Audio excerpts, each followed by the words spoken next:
Why are the country's most successful business owners leaving the major metropolitan hubs for the quiet landscape of North Idaho?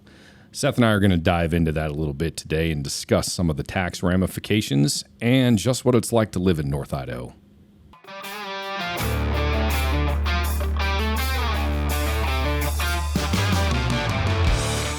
Hey, if this is your first time to the channel, hit that subscribe button, tap the notifications bell so you can stay up to date on all of our latest content. Our real estate team gets calls, texts, emails every single day from people like you trying to learn more about North Idaho. So if you watch our content, your values align with us, you think we're cool, give us a holler. We're actually really good at the job. We're the #1 team in North Idaho when it comes to real estate. So shoot us a call, text, email. Let's get that conversation started. You know what? Some of this stems from a conversation we had with Brandy Cruz. We just had her on the podcast a little while back. That episode will have aired by now. You guys can check that out. And talking to her, she was doing a piece on why all of these people are fleeing Washington for states like Idaho, because she's hearing politicians in Washington say that it's not true.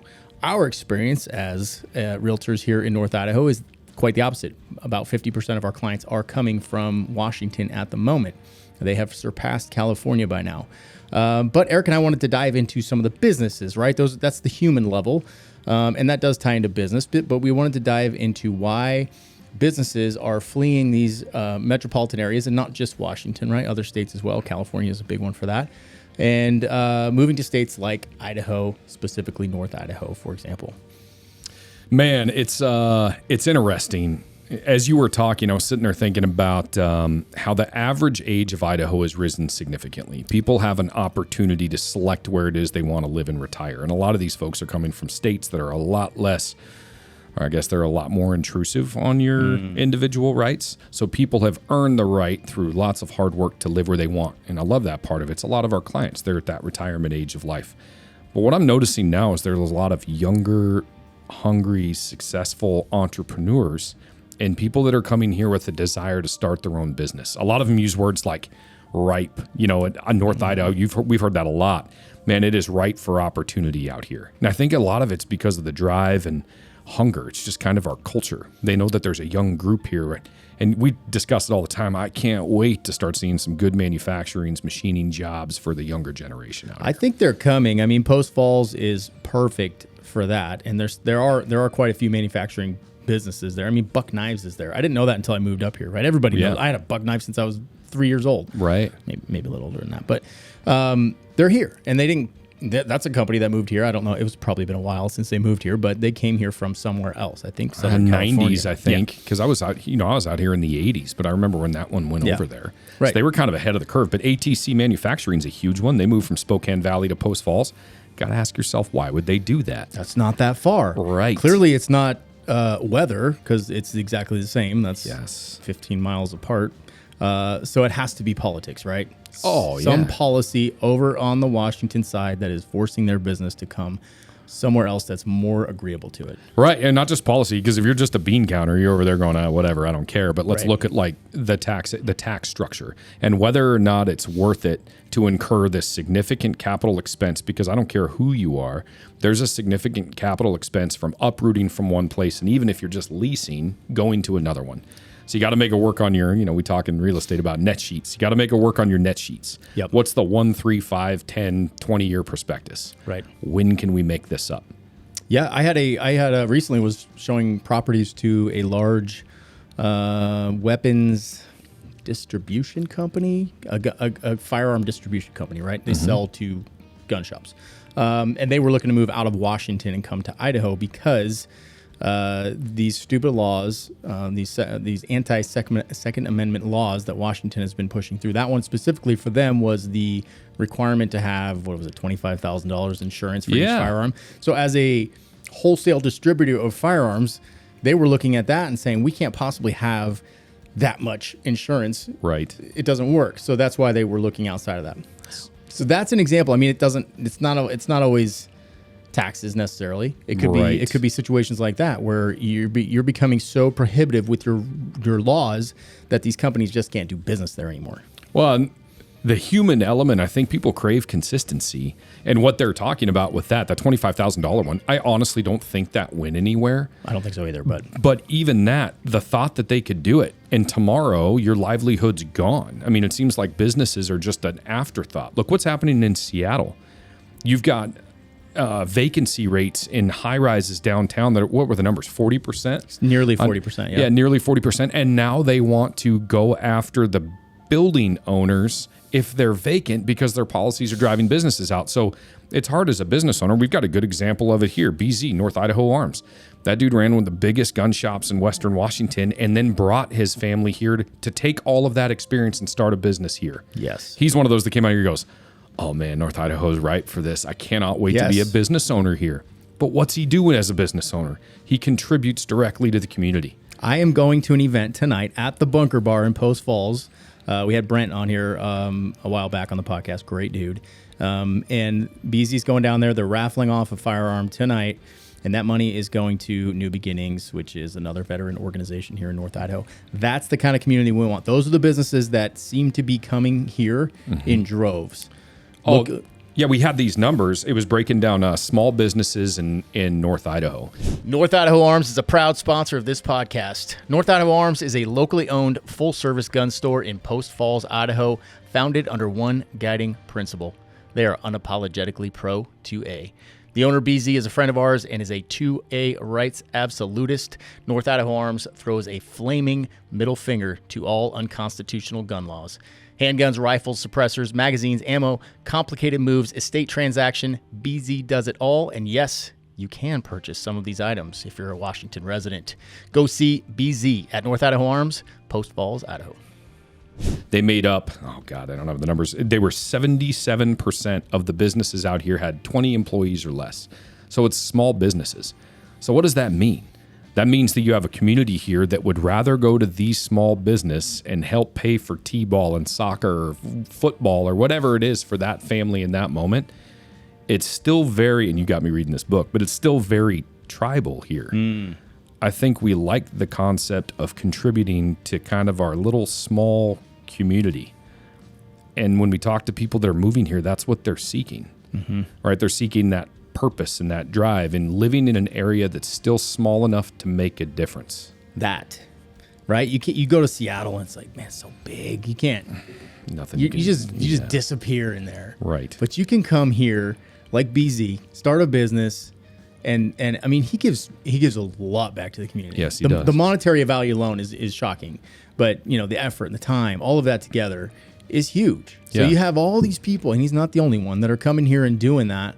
I mean, it just makes North Idaho, Coeur d'Alene, a shining example for other cities and other states, which is what we want, right?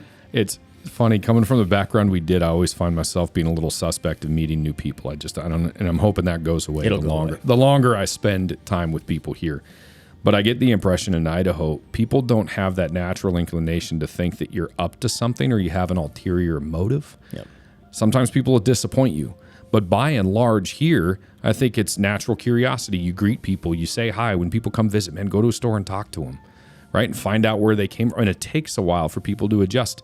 We were just talking about that with Monica, our new agent out there. You know, living in California, you wouldn't even know who your neighbors were. You wouldn't even see them, interact with them, talk to them. So thinking about doing something that's good for them is a lot harder when you don't have any of the human connection. Idaho still thrives on that. And there's still that like handshake, look you in the eye, you know, kind of throwback business mentality where your reputation is worth way more than any transaction.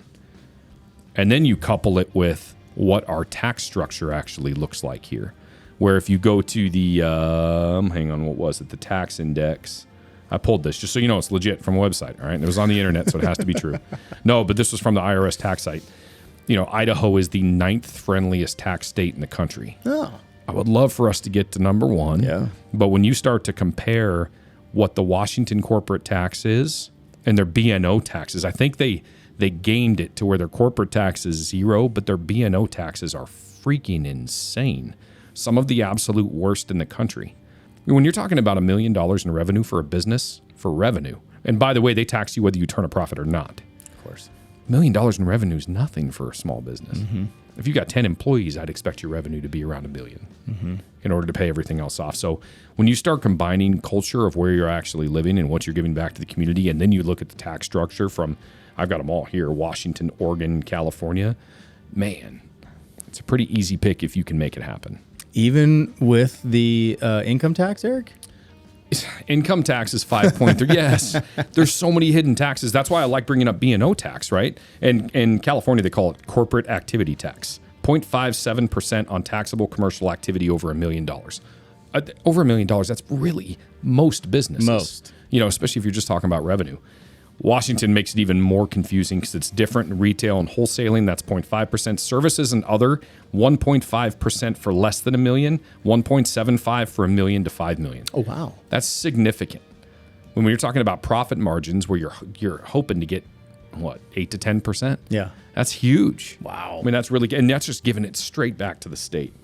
It's crazy to me. So if you have advanced computing, it's 7.5% if you're 5 million plus. Dang, they're getting hammered. Oh, yeah. No wonder, Starbucks is leaving Washington. There's been some other big ones. Boeing left a while ago. But, Starbucks 2026 moved their headquarters to Nashville, Tennessee. Tons of people are going to Austin, Texas. These are coming out of California, like Tesla, Oracle, Hewlett-Packard, Charles Schwab, Toyota. Well, that was back in 2014. Chevron, like all of these companies are like, see ya.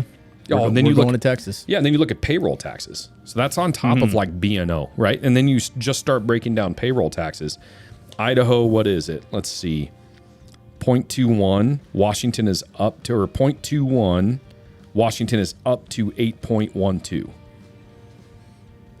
California is 1.5 to 6.2. And then Oregon just kind of gets to prorate it and kind of pick and choose. So even payroll taxes, to me, those are hidden taxes. Oh, yeah. Right? And then you're not even talking about like vehicle registration, fleet vehicle, stuff like that. And to be honest, I think Idaho could be better. Payroll tax is so dumb when you think about it. Oh, yeah. Like you're getting taxed on your business. Now you're getting taxed on the money you're paying your employees who are going to get taxed on that as well. Right. And it's taxes in general are stupid. Oh, dude, don't get me going down there. You just tax to death. When you actually see how much of the dollar you earn is actually coming back to you. Our forefathers never intended it to be that, but that's a whole different topic of conversation. But even with that, Idaho could be better, and I hope we do.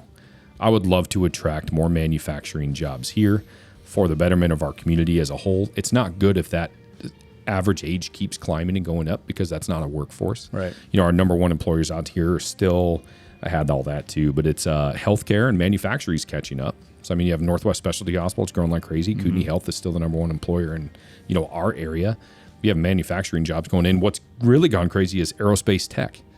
I've heard that. Yeah. Such a strange thing. Who would have thought? Yep. But I'm excited to hear that. Like to hear Kodiak was actually a French company that acquired Quest Aircraft. So you've got some of those, but ATC Manufacturing is generally aerospace parts and manufacturing. Those jobs locally, there's 70 plus jobs and there's plans to add 45 to 50 more. That's Coeur d'Alene, Post Falls. It's cool to see those taking root over here. Absolutely. Hey guys, before we get too deep, make sure you hit follow or subscribe so you don't miss any of our latest North Idaho experience content. And if you're thinking about buying, selling, relocating, or just exploring North Idaho, reach out to our team. We're proud to be one of the top-rated real estate teams in North Idaho with the 5-star reviews to back it up. We don't just sell homes, we help people experience North Idaho. Our contact info is in the show notes. Now let's get back to the episode. And then, I mean, obviously all the firearms manufacturing, which we love that. Yeah. I can't say names, but we've got a few coming up this way that are in the firearms world, Yes. and I think it's just fantastic because the synergism of all of these businesses coming together is going to be, why are you laughing? It's going to be huge, right? You've got ammunition. You've got, Genesis Arms making the coolest semi-auto shotgun available. Yep. Who else? Oh, G9 ammo. G9. Jagger Defense. Jaeger. Jagger Defense. I just did that just for you. You're just terrible. Synergism. All right. So, Jaeger Defense, a whole lot of those companies. And then you start to talk to those guys, and they're at the forefront of their own industry. Yeah. It's super cool to see. They're bringing that here. And they're bringing it to a place, and maybe this is intentional, that is full of dudes that know how to shoot. Oh, yeah. And women. I don't mean to block you out, but there's a lot of former operators in this community. that know their way around a firearm. So, I mean, what better place to bring that? Right. I mean, they can T&E stuff right here. That's what we're doing next week. It's going to be amazing. And it's all networking, man. Like you get around that community that relies on that and likes the face-to-face communications and hasn't fallen victim to this being the only way you can communicate with somebody. It's awesome. It's cool to see. We've also had, sorry to cut you off. No, go ahead. We've also had a few of our own clients that have moved businesses up here. I got to give shout outs to Yard Butler. They came from Montana, and now they've got an Idaho division. They're doing a great job for people out here. Obviously, we talked about North Idaho Arms, BZ. We talk about him a lot. He's now one of our sponsors, by the way, of our podcast, so that's cool. Here's another one, the Range Market. They are moving over into Millworks in Post Falls. They do smoked meats, sandwiches. yes, Yeah, dude. yes. They're about to open. They'll probably be open by the time this podcast comes or this video comes out. And, dude, I cannot wait. It's beautiful. It's really cool. They're awesome people. Like, that's gonna be and they're great. bringing that skill set. They're from Oregon, and they're bringing that skill set from there to here, and they're so excited about bringing it to the community because they're like, "There's nothing like that here," and that's what we do. And it's different when you are tied intrinsically to that community because they had to walk from it. Mm-hmm. I mean, those communities have gotten to a point where some of their higher producers, for lack of a better way, I always say they're competing for good, productive members of society. Those communities are driving them out.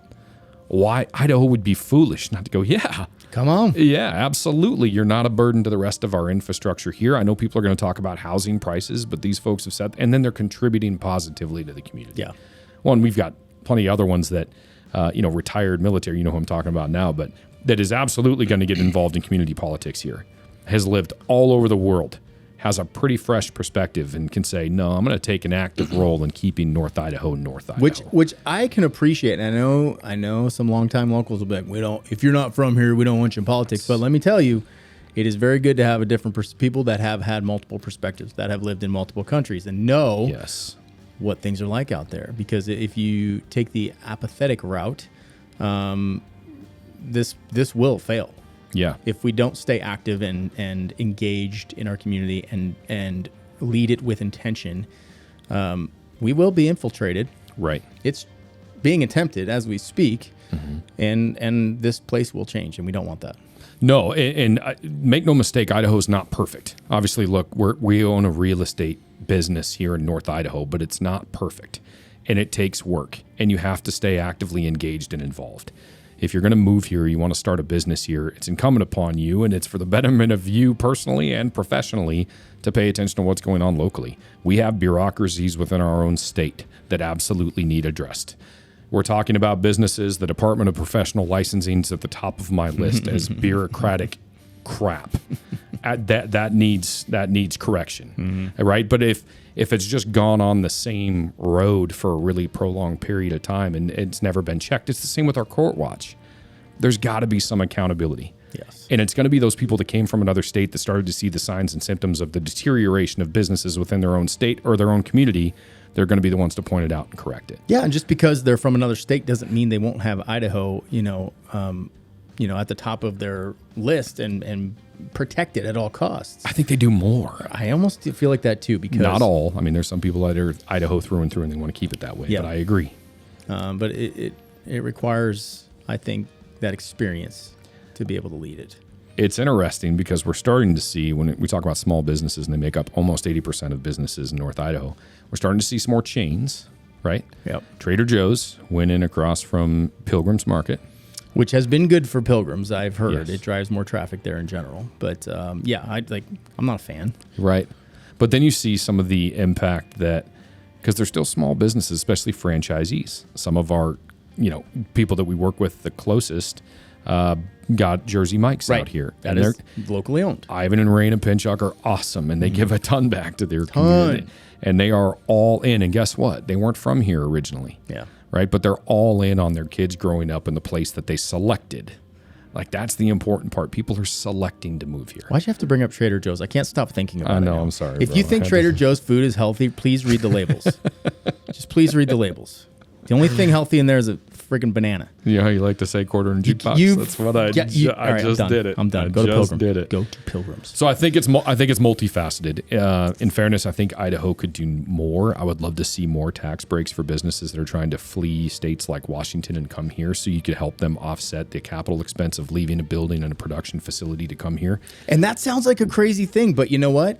If we call a state representative here, we can go have coffee with them. And it's not just because it's us, it's because anybody can do that. That's the kind of community it is. I've had coffee with Jordan Redmond multiple times to sit down with him, and he is super open to hearing Heather Scott's things great like too. this. Yes. There's a bunch of them up here. So that's the beauty of a community like this. You can affect change because you can get the ear of your state reps, and if it's a cause worth jumping on, they'll do it. Yes. And like I said, just because another state is failing in so many areas doesn't mean that there weren't some things they were doing better than Idaho. Yeah. I never want to fall victim to that. I was like that at the PD. Just because we're this agency doesn't mean we're foolproof, and we shouldn't adapt a policy from another department that's had success. Say, that's a really good idea. We're going to give you credit. We're going to adapt something similar. Yep. So if people have that fresh perspective from outside or different industry or different in politics from another state that makes sense here, let's do it. Let's do it and let's adapt it. That way we don't have to fail. Learn from others' failures. Yeah. That's a lot of what we're talking about right now. We're watching states that were rich. I mean, Washington's GDP, even 10, 20 years ago was top 5. They have a huge port. They had Boeing. They had Microsoft. Look at the businesses. Oh, yeah. And now what? Well, that mayor's just laughing all the way as those businesses leave. That's because she did. We talk about perspective, man. Like, she doesn't have any of it. She won't be laughing at the polls in, however many years she has left. She'll be gone, I would hope. Yep, but that's what's wild, dude. Some of those aerospace industries are really taking off. Like, there was another one on here, Tamarack Aerospace Group. I mean, you're going to get some cool jobs out here. So what do you say to companies that are like, man, they're watching this podcast, they're thinking about it. I don't know. How do we do this? How do we help them? Oh, I would say come over and visit first. Come get an idea of what the community's like and see what's going to be populating your workforce. Check out the caliber of people that are going to be populating your workforce and see if it's a community you can get behind. It's not just about individual success of the business. It's contributing to the community that you live in. I've always said you either have to love what you're doing or love where you're living. Yeah. Right? If you can get one of those two, you can kind of make it work. If you can do both, man, you're winning at life. You are. If you love what you're doing, love where you're living, and think about where your kids are going to grow up. It's a perfect way to put it. And if you're like one of the last businesses that came out to visit us, you'd be drinking whiskey on my back porch and shooting guns off the porch because we did that. We could offer that too. That was pretty cool. Yeah. No, it sounds. But truly, we do need hungry entrepreneurs and business owners, creative. There can't be too many, in my opinion. Yeah. Get them out here. There's a really cool collective right over here at the Innovation Den. It's fun to listen to those guys get around because they've kind of got plans for where we want to take North Idaho. There's smart dudes over there. Yeah, there's some brilliant minds out here. And like I said, my hope is in 10 years, our kids that are school age are going to have that opportunity to jump into an industry here. Yep. And we need it. We need it. A tourist-based economy is not a sustainable one. So it's good to see some manufacturing jobs come up. I'm super excited to see where we're going to go in the next 5 to 10 years. Me too. Well, I hope you guys got some value out of that. If you are a business owner out of state and you are feeling the weight of an oppressive government, give us a holler. I don't know. Maybe we can help, maybe not, but we'd love to give it a shot and, maybe schedule a visit, show you around a little bit, see what we can do here in North Idaho for your business. Heck yeah. Thanks. Cheers.